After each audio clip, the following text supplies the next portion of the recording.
like that. We're live and we are back on Streamlabs. We haven't used this studio in a while. Let me see. Oh, that's too bright. Let me turn that down again. Maybe we'll do that and then turn this one up a little. Jeff's still, I don't know. Still messing with his lighting. That still doesn't feel right. There we go. Nope. And then when I let go of it, it got brighter. It doesn't look right. I know. Well, it's as good as it's going to get with me. Welcome.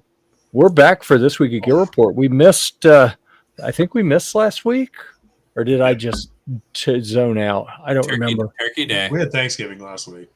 Turkey Day. That's why we weren't here. If we had it, just so you know. Yeah, that's right. I was a good bottle in. Yeah. Yeah, I do remember why we didn't do it now. Thank you for reminding me that. No, we should have. So I want to welcome everyone.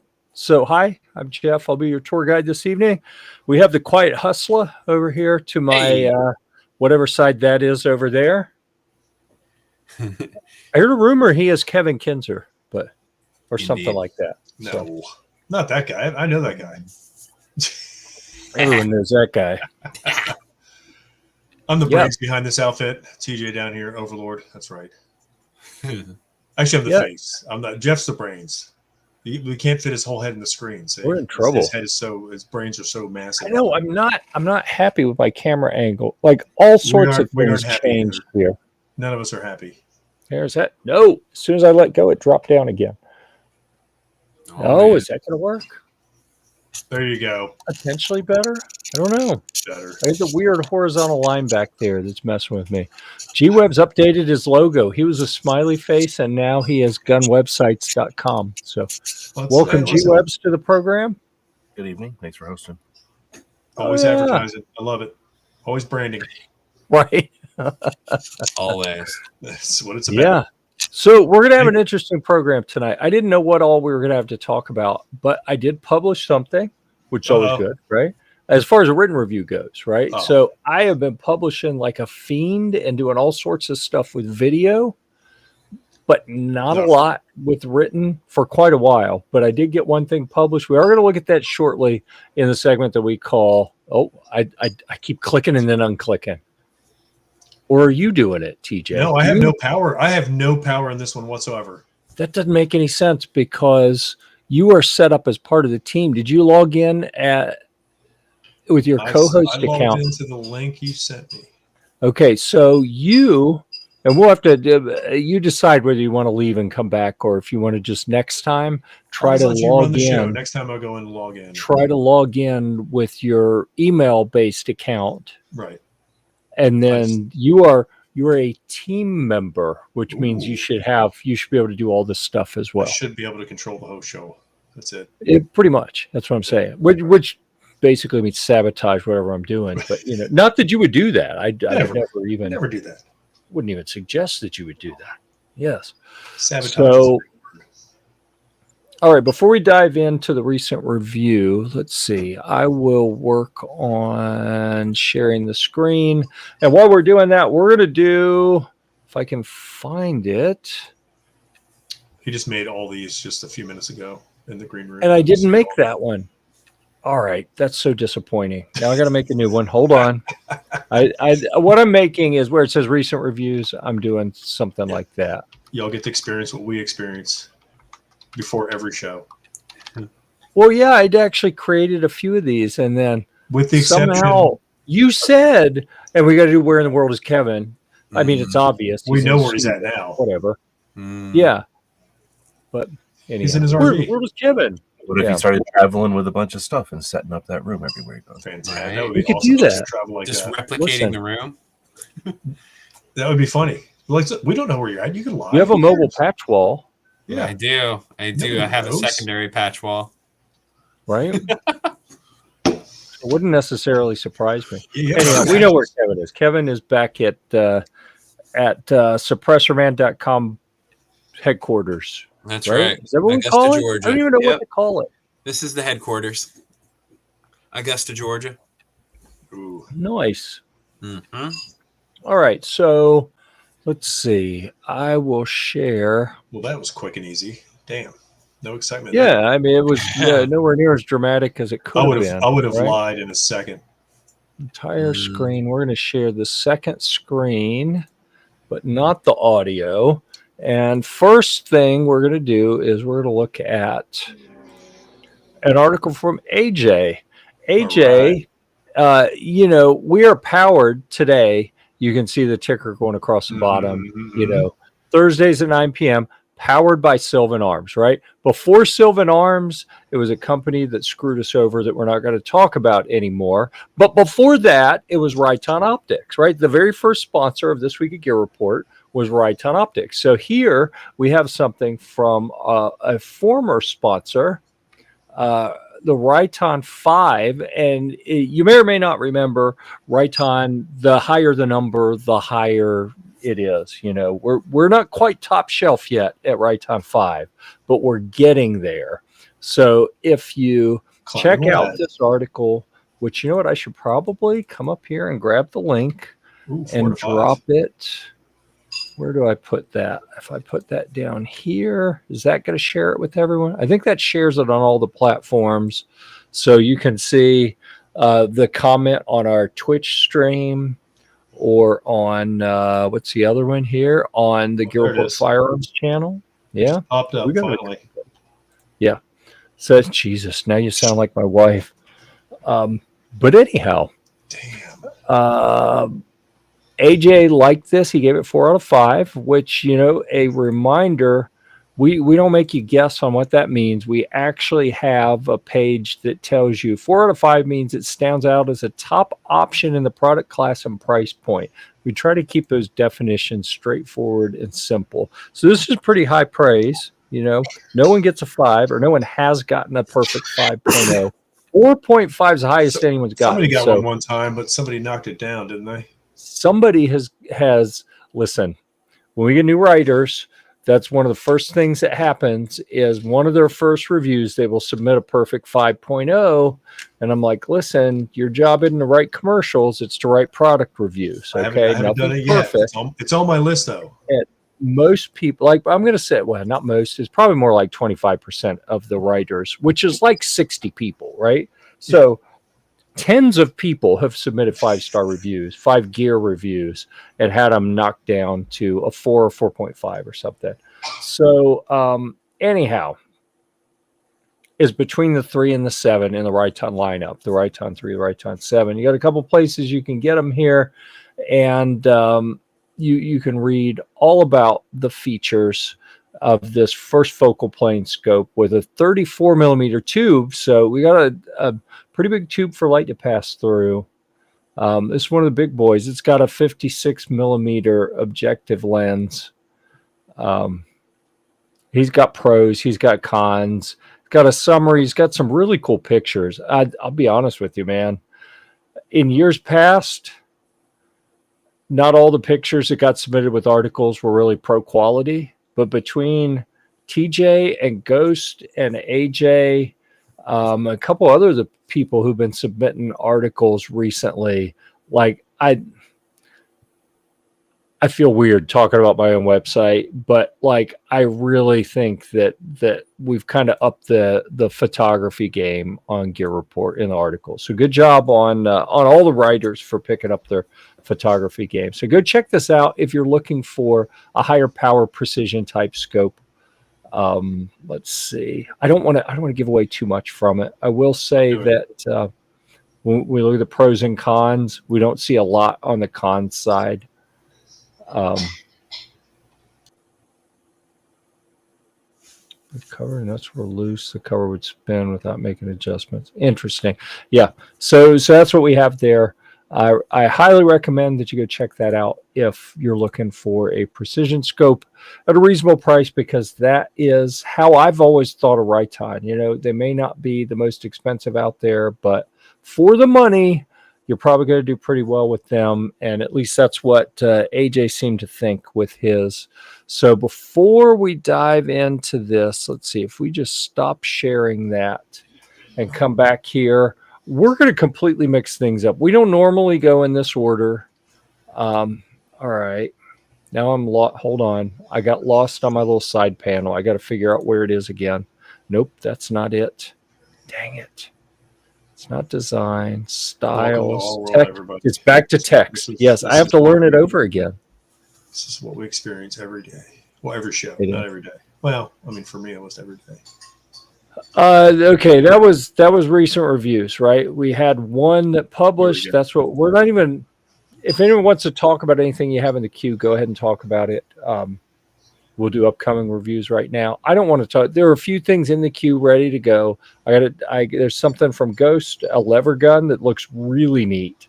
I got a text from AJ just a little while ago about something that's ready, and I haven't looked to see what it is yet. I know we got a few things in there. You guys, anyone have anything that's going to publish soon? I'm gonna throw out the Untouchable and the Frontline here. Nice. This week. Good. So that'll give us something to look forward to. I think. Uh-oh. All right, we're going to do this real quick. He's okay? looking around. I know. Oh. Armageddon. Yeah, but seriously, I don't really. No, I have been doing some guitar stuff recently, and here's how we're going to do Guitar Armageddon this time. I'm going to use this as an opportunity to show you something that I did a few days ago that I thought was kind of neat. And G-Webs is here. He's done some of these recently. Clover Tack did one recently. And this is going live on Amazon. And I simulcast it onto YouTube and Rumble and Odyssey. I feel like there's someplace else. I don't even remember. Any place that I could send it, I sent it. And I wanted to show you guys, and the volume's not on here. I could hear it.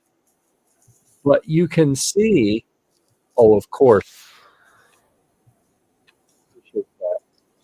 How much you pay for the little blue line? Is that Photoshop? Is that Photoshop? Yeah, apparently. No, it's gotten some views. Look at that. Can you believe it? 217 views in the last 7 days. That's not too bad. You've been busy. This is the main Gear Report channel. And I had Guitar Gear Report just for guitar stuff. So I wasn't publishing any guitar stuff on this channel for a few years. And when the Guitar Gear Report channel got nuked, I was like, well, I want to share this someplace. I put it on the main channel. I expected it to do nothing. It's actually getting a few views. It was such a sad day when that channel got nuked. Yeah, it definitely gave me heart palpitations. But in this, what I did is I looked at something like 30 different guitars and guitar products, and all in one sitting. So it was an hour and 41 minutes of talking about guitar stuff, start to finish. And what I'm doing with that is using some other tools to chop it up so that I'm going to get a whole bunch of videos for Amazon out of that. This was a live stream on Amazon that you could watch live and talking about all sorts of guitar stuff. So that's what we're going to do for Guitar Armageddon, is we're talking about how I did this live on Amazon. And I think I'm going to start doing some more like this, where a couple times a week I'll do a live and then I'll rip that into individual videos for YouTube and Rumble, and maybe to convert into articles. And I've got some really neat things planned that I'm trying to sort out exactly how I want to do them. And I'm using Guitar Armageddon because that's what I did with that. But to be honest, I did a similar one. So I did Friday and Sunday. On Friday, it was backpacking gear, and that was an hour and 30 minutes or something, and talked about a whole bunch of gear. And I've been uploading to YouTube and to Amazon a bunch of videos that came out of that as well. So there could be some more of that. With a lot of downstream effects that result in more published articles, more published videos on all sorts of different platforms. I'm working on some ideas for how to really explode the amount of high quality content that we're producing here at Gear Report. So there you go. Those are some of the things that are in the works. We'll put Boo ATF up here for a minute, but I'm gonna resurrect something from days gone by. You know what's coming. It was popular back in the day. We used it a lot. And just for nostalgia's sake, flat brim hats are for douchebags. That is a fact. That is not debatable. And I just want to be sure. I know I've got one around close somewhere. Oh, you will be off of this. I have no power. I'm screwed. I'm not going to put it on that. But next week, when I have some power, that's it. You'll see me strobe in and out of the show. Ghost Tactical. So I'm going to get. I've got some things from Ghost that are in the queue that he's harassing me about here. And what's going to happen? He went by height, and it was close. When I publish them, I want to be able to give him notice so he can come join us on the program to talk about his articles. And I was publishing 10 minutes before the show went live tonight. I had one of his Huckleberry something. It's a lever gun, and I was like, I don't want to publish it and then have him not be able to come talk about it. So yeah, let's see. By the way, all I wear is flat billed hats, douchebag. I mean that in the nicest, most welcoming way, most loving way possible, as far as you know. By height, I'll never get published. Well, yeah, that is a real risk, definitely. Yeah. I'm wearing my flat brim next week. All right, we're going to go into here's what we're going to do. All right. I'm going to warn you guys. If you have anything you want to talk about, get ready. We're going to do a segment, and then I'll turn it over and let you guys talk about something. This segment, I didn't realize it was getting popular until before the show. Someone said, we're going to do Nutmageddon, right? Yes. And I was like, oh, maybe we will. So here's what we're going to talk about this time. Again, from our friends. Oh, this one's heavy. For our friend, these are heavy nuts that we're going to talk about. Not the first time. Trouble lifting these nuts to hold them in front of the camera. Yeah. Welcome to my world. Well, and they're mine. I guess I'm having trouble lifting my nuts to hold them in front of the camera. They're in a box though. What's up? Dude, it happens sometimes. Here's what we have on this one. You see, this has got a lot of stuff in it. Some of it's fruit, some of it's nuts, and so this one has dates, apricots, pistachios, pineapple, strawberries, peaches, almonds, plums, pears, dried hibiscus. Am I reading this right? Our dried hibiscus flower will enhance your well-being. Oh, look. He was at the old notes. Yeah. Did he really? You can eat hibiscus. Look at that. Everyone's putting their nuts on screen for this program. That's amazing. You said to bring it up. Yeah. Papaya, cranberries, apple, kiwi, filberts, cashews, Poor Filbert. Raisins, and another. Whoa, we have Turkish apricots and California apricots, or apricots. I'm not going to tell you how to pronounce that. There's a lot of stuff in this one. This is the biggest container for my nuts that I will be sharing with you thus far. In what are we, like 8 weeks in or something of showing my nuts on camera? A ton of nuts. Yeah. So all right, weekly episodes to show all his nuts. Yeah, and then the little branded thing that keeps them separated, because I don't want my nuts sticking together. That we try to avoid that whenever we can. Here's how it arrives. So all the dried fruit is uncovered, and it's in its little segments, and then all of the nuts are wrapped in plastic. So I like it. It's not how I thought it worked. Yeah, I thought other things got wrapped in plastic, not the nuts. But it keeps them separated from each other, so you don't have nut flavors rubbing off on each other. Or I'm really struggling with how to talk about this more. So here's what I'm going to do. I forgot to take over the screen so that I can clip this out for an Amazon video. So I'm going to take over the screen and show this to everyone. Do it again, everybody. It's going to take about a minute. It's going to be generating an Amazon video for me. So that way you get all. You do that. I should probably take the ticker off while we're doing that. We're allowed to family that were in this video, even though we're not in the video, we're allowed to tell people we were extras in this video. Extras, main cast, whatever. I mean, you say whatever. All right. That's what I need to. It helps when I click the right thing, right? So yeah, we're here for Nutmageddon to talk about my nuts again. So we have from our friends at O Nuts another box of nuts that I want to show you, and this one's got all sorts of stuff. You see dried fruits at the top and the bottom, and then across the middle in these little pre-portioned baggies we have different types of nuts.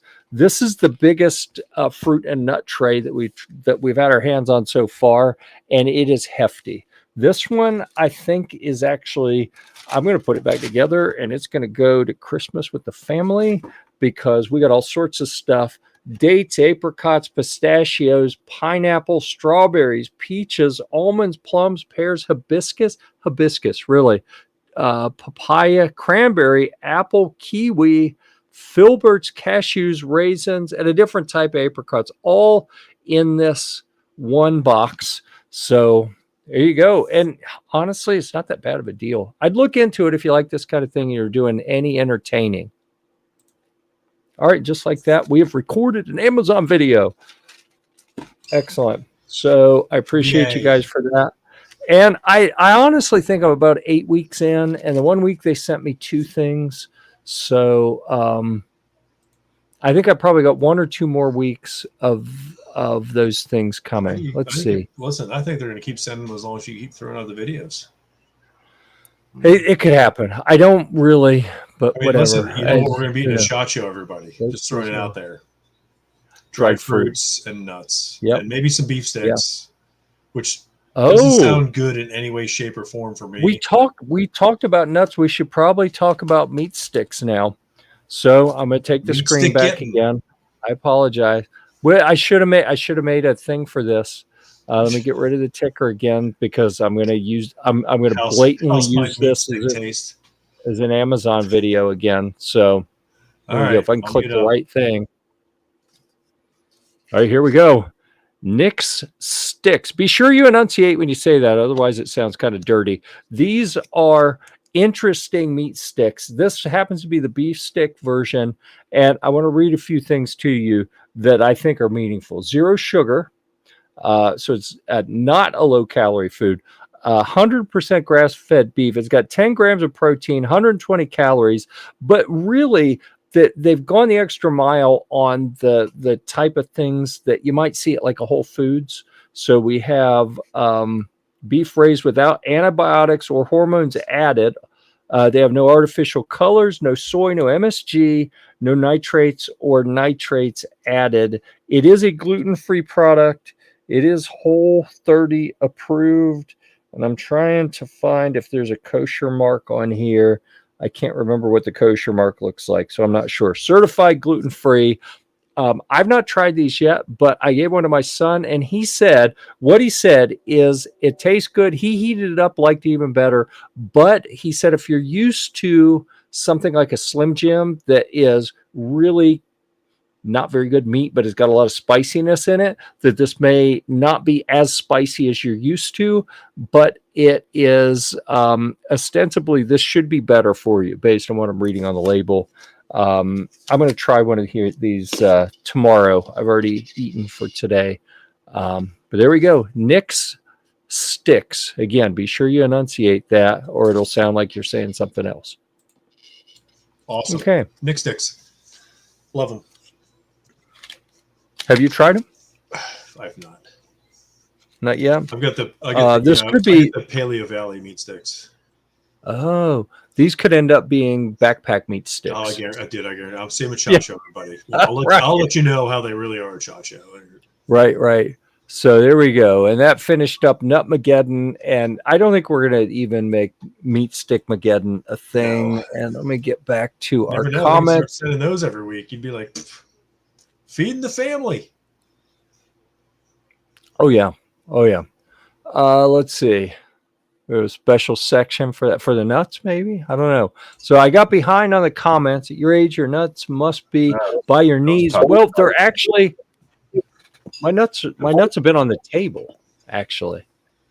My knees are under the table. He's got to keep him elevated. I thought you said you're going to do a special section for ghosts lever action that you talked about.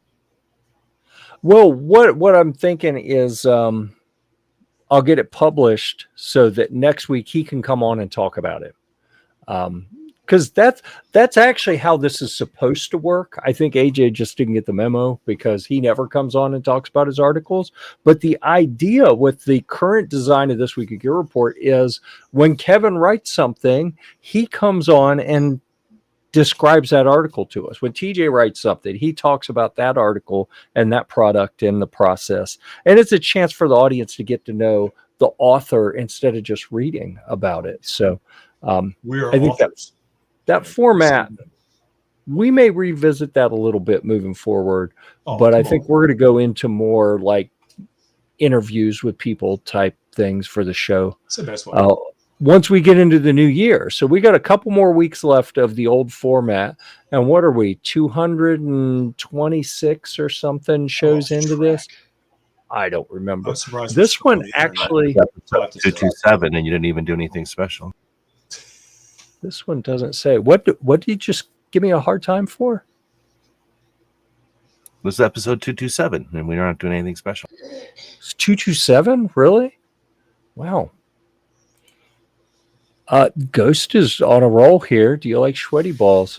It is getting to be Christmas season, and if I remember right, that's when sweaty balls are normally served. Are you recycling your nuts? They're single nut. Yeah. I don't know. I think these happen to be single-use nuts. Yes. All right, we're caught up on all of those comments for now. So let's see. So what we're missing in here, because we're switching the technology behind the scenes. What I really liked. Okay, I do see the live recording counter. So we're 27 minutes in. Mm-hmm. The time counter that would say what time it is not visible in this one. I kind of missed that. But anyhow, let's see. So it's okay. What else do we have to talk about? I do want to go back and show, let's see. I want to show the screen. We talked about the long videos. All right. So if I share this, what we didn't necessarily talk about is we've got a lot, like on the Camping Gear Report side, for main videos, we've got a fair number of, horizontal videos that have come out, fairly short videos, couple minute long videos. We're getting more gear review, camping gear review, product overview type videos. And then if you like shorts, we have got a ton that have been published. Most of these have to do with Philmont Scout Ranch and the National Scouting Museum and other things that are Philmont related. Some of them are more generic backpacking related. Hundreds of these videos that have been or will be published in the coming months. So the Camping Gear Report channel, after being started and then largely neglected for a while, is finally picking up some steam. 353 videos over there, and our subscriber counts getting us closer to where we can start doing some more things to monetize that channel behind the scenes, which I'm kind of excited about that. And then on the main Gear Report channel, we'll see some more product stuff going up there as well. Largely, it's been just the lives where we've done our This Week of Gear Report programs, but we should see some more product short type stuff. We got the pizza oven stuff out there. Like my wife filmed this one for me, and it's got 59,000 views, and she won't stop telling me that her videos get more views than mine. So it's pizza. We're gonna have to. Films better. It'll be 1 million views shortly. Yeah, that'd be nice. I wouldn't kick the video out of bed, so to speak. But we do have some pizza, some welding stuff, some knife stuff. We're getting more product videos that we're putting up there on the Gear Report channel. And I'm really excited that I found some tools. I wonder if I can show you guys. I don't know if I want to show you guys this. No, I'm not going to show you that. No, I'm not going to show you guys that. Is it a nut tool? It's not. It's not. It's something that is going to help speed up getting some more written content up on GearReport as well. Some high quality, based on original work type stuff. I mean, there are lots of real easy ways to generate content now, but we're trying to be sure we have our hands in everything and aren't just handing things off to robots to make it happen. Ham radios at Philmont, they had some of that. I think maybe one of those radios, one of the videos that we saw may have shown something. They had something, what was it called? Do kids do their merit badges there? Not for that. No, they can work on things that can earn the merit badges while they're at Philmont, but it's not like a summer camp, scout camp where they go and they do merit badge classes and they execute an entire curriculum and leave with new merit badges. It's more like if what they're doing overlaps with some merit badge requirements, then they can get things signed off as a result of being there. But it's and they different. Have to have somebody around who can actually sign it off. Who isn't? Yeah, they don't have merit badge counselors everywhere at Philmont. So, but they did. I asked you about long enough either. You're not even sitting in one spot long enough to. Oh yeah. Right. Like it's all hiking. Yeah. So I think they called it the just hang out, like do pioneering and other things. It's all just hiking. Like we'd go to summer camp and our thing was a bunch of pine, what do you call those? Lodgepole pine, little pine trees that are just straight, so we would take them and lash them up and make all kinds of like Ewok villages up in the trees. Yeah. There's not a lot of that happens because there's too much of a tight schedule. Like you're moving from camp to camp every day. There's that at a summer camp. So at our local summer camp here in North Carolina, they have a pioneering area where people will do that. And to the question about the ham radio stuff, they call it it's an international scouting thing, like not a Scouting USA or Boy Scouts of America, but an international scouting thing they call Jamboree on the Air. And I actually saw that when I was at Philmont. It overlapped with this last summer, and they had a display set up outside the trading post with some people with ham radios, and you could go up and talk to people all over the world. It was really neat. Yeah, I thought the space station would also be an opportunity at Philmont. Oh, that'd be neat. Yeah. Yeah, wouldn't surprise me if that's available, but it's not something that happens there all the time because people are coming and going. But if a troop was into hams, nobody would stop them from bringing a bunch of hams and doing ham stuff every night. I think they would. Yeah, they discourage anything that makes noise like that. Like you can't take a Bluetooth speaker. They don't want people talking on cell phones. Like you're out in the wilderness, they want you to shut up and enjoy the wilderness and not be talking and having speakers playing. And do they allow orange stuff then? Say again. Do they allow orange tents and yellow and high vis, or are they low impact? Oh, so they're not low impact. They're audio.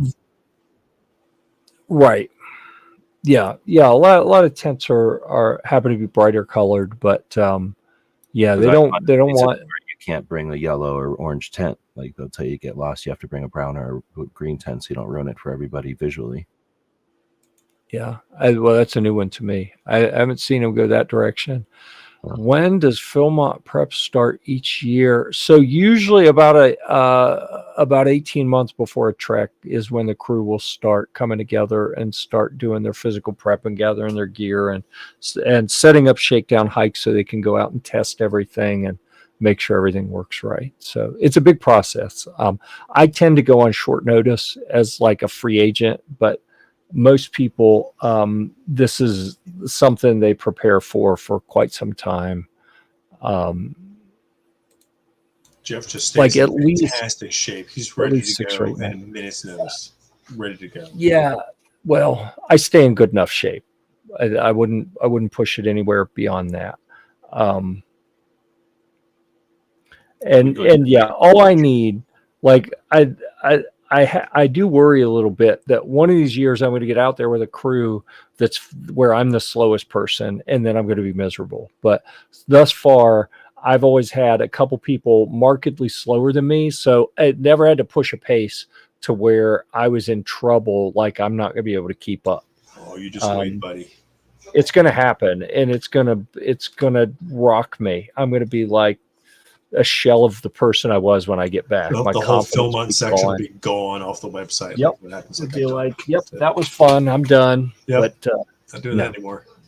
But I've been putting a lot of time into the Philmont related content and the group that I run on Facebook that supports people going to Philmont. And the firearm side, for example, hasn't got nearly enough attention, but I've got to shift gears in a couple weeks to get ready for SHOT Show. And brands are starting to reach out for, hey, can you shoot videos on this product and review stuff and hold it like embargoed products that they're going to announce at SHOT Show. And that's getting interesting because whatever you want. Well, no, like I have to be careful. Like I really don't have time. Like I had a brand that offered some stuff that they weren't going to ship it till the first week of January, probably shipping from overseas. And then they wanted it to be able to be published the first day of SHOT Show or maybe range day. I don't remember, but I'm like, okay, that means I'm going to have like a week basically. Pretty much. While I'm doing SHOT Show prep. Like, I don't think I can commit to that. And I told them, like, hey, if you send it during that time period, and I'll do desktop unboxing videos where I talk about features, but I'm not mounting it and going out and doing field testing because I don't have time to do field testing right before leaving for SHOT Show. So we'll see if that, I sent that note this morning, and we'll see what the reply is in the next few days. All I know is I've got Nick's sticks, so at least I have that going for me. At least. Well, I mean, I had 5 of them, and my son immediately took one, and there's 2 in each one, right? But he took one. I'm not going to make it right out of the box. I got to try one tomorrow so I can talk about it intelligently. I'll bring some in of a video. my Paleo Valleys. I bought they had a sale, like 35 of them. Well, that's cool. And I forget they're up there, so I'll just save them until SHOT Show and bring them. All right, Kevin. Are you ready to be put on the spot? Oh, I am so ready. I even went and got some nuts just to fit in. No way. I got some chocolate covered cashews from Sam's Club. Nut Club. Oh, that's amazing. All right, here we go. All right, I'm prepared. I know what TJ Steel is, but all right. So I've only got. Let me see. It's only a few nuts I have in the house. Yeah, but hey, I'm all about putting nuts on the screen whenever we can, right? So we're gonna go to the Patch of the Week segment, and Kevin gets full screen for this. All right, here we go. Patch of the Week. Check this guy out. Oh, he's a little frozen. Howdy. There he is. Yeah. Tactical night vision Woody. That's awesome. Yep. And then he had a little guy with him too. One of these little guys. Right. Both That's amazing. He looks like he's got like a little PDW or something, the little guy. Yeah, I might get some better. Where'd that come from? Look at that. Oh, that's neat. Right? Oh, that's a tactical lever action, isn't it? Yeah. Ooh. Pretty awesome. Woody ain't got no AR. Come on now. He's old school. Who did that one? This one was made by a company in Arizona. I don't remember right off the top of my head. Let me think on that for a minute. I'll get back to you. Is it the people making the gun or something? Or the Nope. night vision? Nope. Oh, just a patch place? It was just it's a Cerakote place. Oh. Really cool though. There's All right, well, that's awesome. Thanks for that. Limb Saver. Is that the ones downstairs at Shot? They always have some good ones that are kind of like, good like that. Hmm. Yeah, we'll have to see what. Oh, what I forgot to do? I bet it's too late. I was supposed to send Nancy artwork like 2 months ago to get some patches made for SHOT Show, and I got busy and I forgot. So I may not actually be able to have patches made in time. I have a feeling if I reach out and say, "Hey, Nancy, you got like 5 weeks. Come on." Yeah. She'll be like, "What the hell's wrong with you?" What else you got going on? I figured it out. This is from Cerakote, Salt Lake, Utah. Ah, That's where both of these came from. neat. Yep.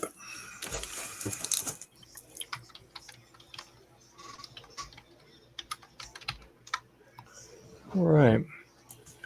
And so that got me wondering, okay, Cerakote Salt Lake, I just want to see if they sell them. Oh, they've relocated. In case anyone was wondering, Cerakote Salt Lake has relocated to Sandy, Utah now. Let's see, store. Jeff's going to see if they can. Oh, and they have them. Let me share screen with you. So, yeah, if anyone, real quick, guys. Yeah. Yeah. I just gave you some free marketing. Come on now. Hook me up. Yeah. There they are. Look at that. The Tactical Woody. Bam.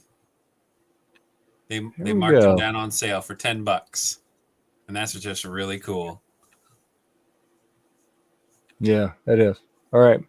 And what the hell? They don't know me, but I'm going to do them a solid, and I'm going to share a link if I can get the chat window back here in case anyone wants to get one of your own.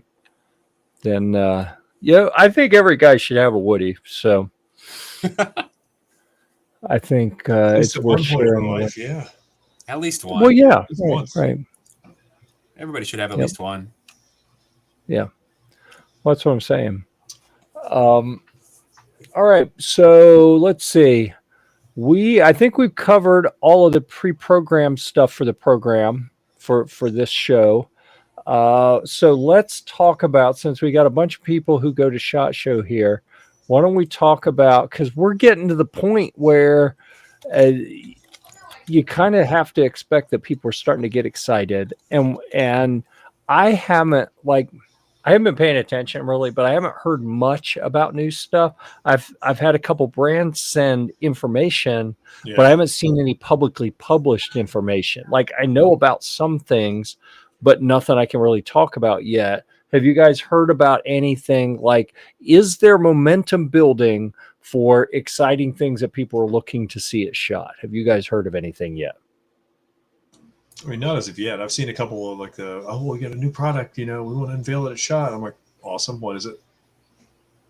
We want to unveil it at SHOT. I have to wait. Yeah. Okay, awesome. Fantastic. Yeah, we want to unveil it at SHOT. So I don't know, what it is or if it's going to be significant or if it's just we changed the color. Well, and is it going to be positive? Whatever gets attention. Because you remember several years ago, they had the Hudson pistol. And I remember going to range day, and it was way up at the top left, at the top of the hill, at the very last bay. And I remember I was standing in line talking to Hank and Lola. And Hank was like, I've heard great things about it. I'm super excited, but I really just need to get some video. I didn't even shoot it. And I don't remember if you shot it or not, TJ, but we missed an opportunity because I thought, what's a big deal? We'll see them. We see brands everywhere. I've still never shot one, because they were a flash in the pan and gone. I got to shoot it. There you are. Okay. I wasn't hearing you there. Crystal was talking to me. I had to mute. Oh, I see. Yeah. No, I got to shot it. And then it was, we got 3 rounds and then it jammed. And then they put in the pile with all the other broken ones that they were working on at the time. And I was just like, this is going to go well. We're out of here. Right. But you remember, that was the last one that I really remember where it was incredibly overhyped. And I think the hype actually killed that company.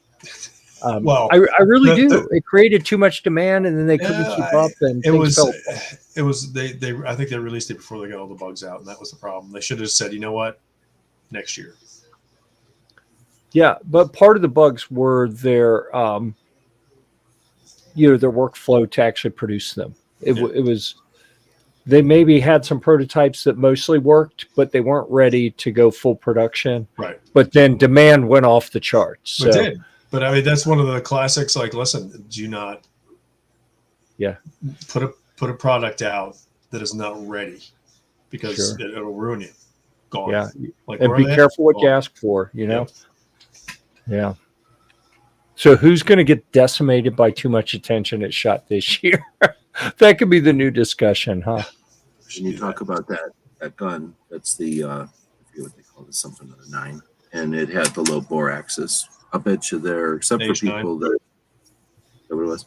I bet you there's some people that are whatever they consider themselves, collectors or connoisseurs or researchers or something, but I'm guessing a pretty good chunk of current gun owners don't even know what a Hudson is, because they became gun owners after. Never experienced a phenomenon like that, even though it seems like to us moments ago. And this all happened at Sands. So this is all, everything at the Sands is like new. But there's people that are, they haven't even experienced a flash in the pan or whatever you want to call I don't know what to call those, but you're just talking about one of the most recent ones, right? Or I can't remember what it was called, but people that go to SHOT get paid by Smith & Wesson or somebody and do their appearances, get paid to do their thing, and then leave. They don't look at any of that stuff at SHOT. They don't appreciate the stuff that comes and goes. I call it the innovation, or like the mechanical side of gun ownership. Like there's all the other parts of it, but I kind of really like that part of SHOT. We get to see stuff that's brand new. It's like you say, it's only there for 1 year. It doesn't work out. The business, for lots of reasons. And there's always more potential than there is reality. But we get to see a lot of that potential downstairs, or like sharing a booth with somebody, or at the range day or something. Sure. Anyway, kind of throwing that out there, that there's a lot of people that diss on SHOT Show because they don't get paid to go there, right? So they're not going to go, and they're not going to acknowledge that it's any good. But then a lot of people that go there and just have their heads in the air, walk out and never even pay attention to the show. And that's because the way what you're talking about with Hudson, and you're saying like what's going to get a lot of attention, who's the popular channel this year, who's people watching, what are they going to do? Is this their first SHOT Show? Is it their 10th SHOT Show? Are they going to go into SHOT Show with something to prove, or are they going to go into SHOT Show with the camera pointed at them, and SHOT Show's the background for their selfies? We can do that? Yeah. So, it's going to be interesting. But I remember that same year, wasn't the year with the Hudson? Wasn't that the same year that Franklin Armory had the unrifled barrel? It was short. They're trying to get around the SBR by having no rifling in the barrel. So it had like little fins. Poorly written laws from the 1930s and made a gun that wasn't practically anything. Yeah, no, that's interesting. I've never done this, but how cool would it be to have a spreadsheet that somehow turns into an infographic so it's more consumable, but a list of all the current, or all the things that were introduced each year at SHOT. When I do my highlights, I look at my stuff, but it's almost always AK, and then whatever AR stuff is tactical, because that's what my friends cared about. So I don't really pay attention to like the Tauruses that I know I've seen. Were you there that year that the Taurus came out with the 410? No, not a 410. They came out with a 20 gauge, and then they were like, they had it out there for like on the first day, and then a couple of hours before ETF was like, you can't sell it in the United States. And they're like, oh shit, let's get this off the table. But there's videos out there of a 20 gauge Judge, and the Judge, it was like 3 years into the Judge, whatever year that was. So there's like stuff like that happens. And I don't recall that. You were upstairs. I would definitely take a 20 gauge Judge. It was big. It was a prototype. It wasn't a real gun. It was at the table at the show. They even said, hey, we're just putting this out there to see what people think, because the Judge has been so popular. I would love one. And what was the one company that had like two ARs side by side that were like mated together? It was Tromix. Was it a snake bite or something? There's all sorts of weird stuff like no, that. you're talking about the Gilboa. Yeah, that one. The Gilboa. Yeah. The same thing with the company that had the 45s, the 1911s dual. With two barrels. Yeah. There's that revolver with 2 triggers. Looks like an airsoft trigger. Only shoots 2 22s at the same time or something. You haven't seen that one? I think it's 2 22 magnums right next to each other in a cylinder, so it spins. Yeah, it's like a big airsoft trigger that you're really pulling 2 triggers. The Thunderstruck or Thunder something. Yeah, Thunderstruck. Yeah. So I got a question for you guys, and I know this is going way further than what we were talking about. Do it. But let's assume that we're able to make some ground in getting rid of some of the draconian, unconstitutional laws restricting firearms and accessories that we have. What's that going to do? So I'll ask a more specific question. Let's say that we can get it's Christmas for all of us at that point. Let's say we can get suppressors out from under ATF control. What's that going to do to the companies that have been, I think, selling at a little bit of a premium because of scarcity, because, are they going to be able to ramp up production in a way that drives production costs down, that drives prices down to where cans become more commodity items, or are they going to continue kind of on the path they've been where, some cans are expensive. Yeah. Some cans are much more reasonable. I don't know. I see them all getting more like it would be way more competitive pricing, because a lot of cans are similar. They all the same interiors, the same baffles, the same everything, and some people just they charge way more for the same thing, and I think I would hope they would level out the pricing a little bit where it'd be like, all right, this used to be $1,500, now it's now it's $1,000, which is probably where it should be. It would spike initially with the demand, of course. Right. Oh yeah. Because nobody can keep up with the initial demand. Right. But the quality suppressors are still going to cost quite a bit. Like suppressor margins are not 6,000%. It's not like they build a suppressor for $5 and then sell it for $1,000. Right. So, I'm assuming the production of suppressors better than the rest of us. That seems like it would be a fair. Right. I know that the margins on them are not that crazy. Like I said, at current production levels, how much does it cost to Cerakote something?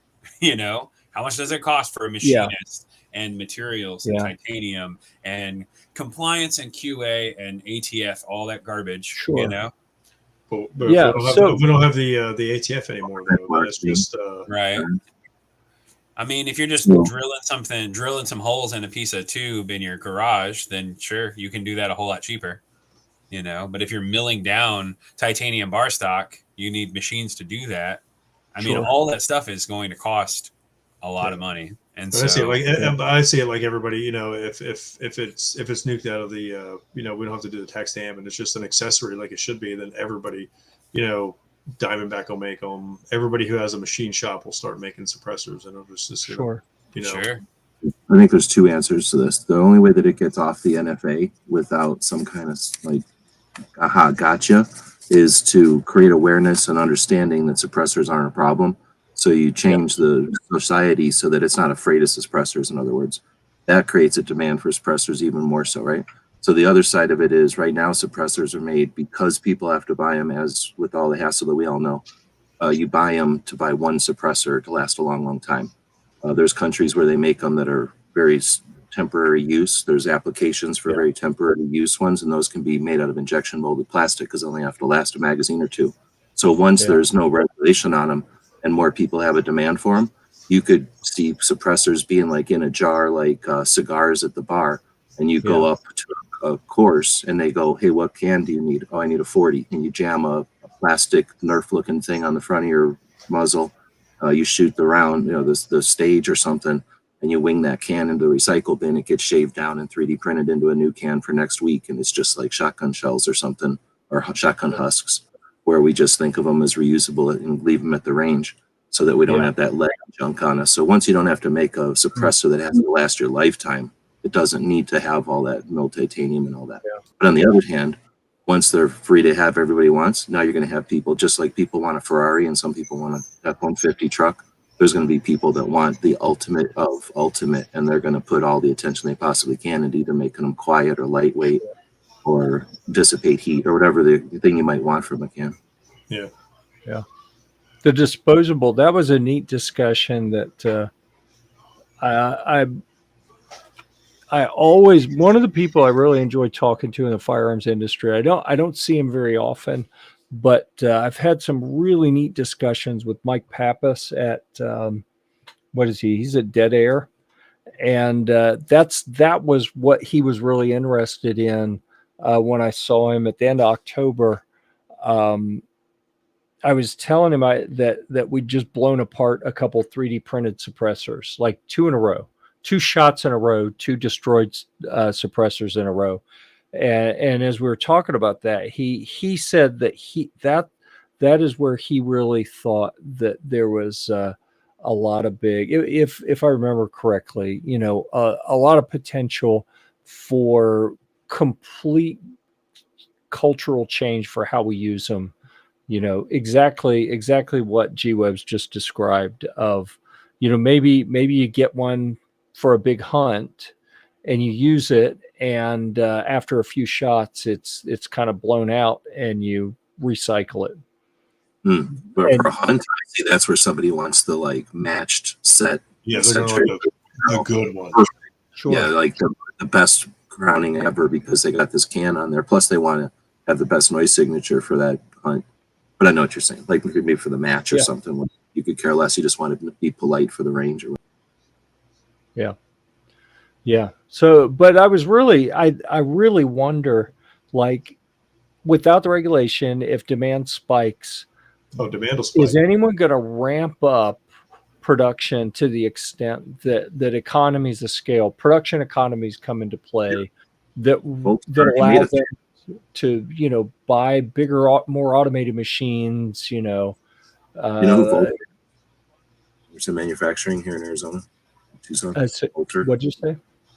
You know who Volter is? VLTOR. I don't know. So they're Anderson Manufacturing. They're an aerospace manufacturing place here in Tucson.